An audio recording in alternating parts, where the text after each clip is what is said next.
پھر اللہ رب العزت نے ایک ضابطہ بتایا ہے کہ جس شخص کے ساتھ اللہ بھلائی کا معاملہ کرتے ہیں تو اس کے سینے کو اسلام کے لیے کھول دیتے ہیں، اس کے سینے کو اسلام کے لیے کھول دیتے ہیں۔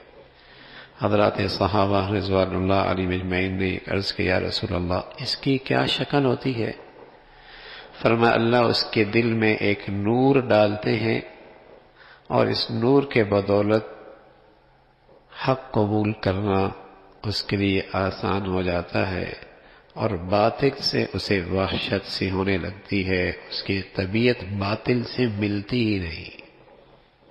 حق کی طرف اسے رغبت ہونے لگتی ہے، اس کی طرف اسے شوق ہونے لگتا ہے، اور باطل سے اسے ایک وحشت سی ہونے لگتی ہے، اس سے اس کی میل ہی نہیں کھاتا۔ تو صحابہ نے عرض کیا، یا رسول اللہ اس کی کوئی علامت جسے ہم دیکھ کے پہچان لیں کہ اللہ نے اس کا سینہ اسلام کے لیے کھول دیا ہے؟ تو آپ علیہ الصلوۃ والسلام نے فرمایا ہاں، اس کی علامت یہ ہے کہ ناجائز خواہشات اور فانی لذتوں سے اس کا دل اچاہٹ ہو جائے،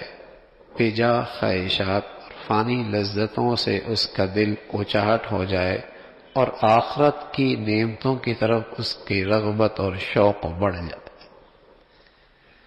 ان فانی لذتوں کی طرف اس کا دل اچاہٹ ہو جائے، بجا خواہشات سے اس کا دل بیزار ہو جائے، اور ہمیشہ کی نعمتوں کی طرف اس کا دل مائل ہو جائے، راغب ہو جائے، اس کا شوق بڑھ جائے، اور مرنے سے پہلے مرنے کی تیاری میں لگ جائے۔ یہ علامت ہے کہ اللہ نے اس کے سینے میں وہ نور ڈال دیا جو نور ہدایت کا ہے۔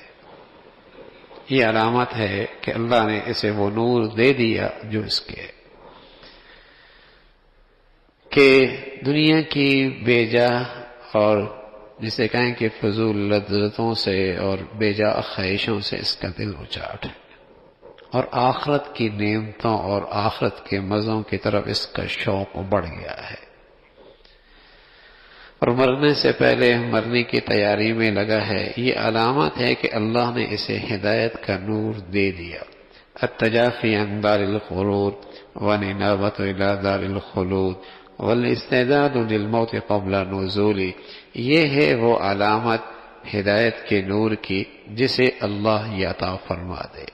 جسے اللہ عطا فرما دے۔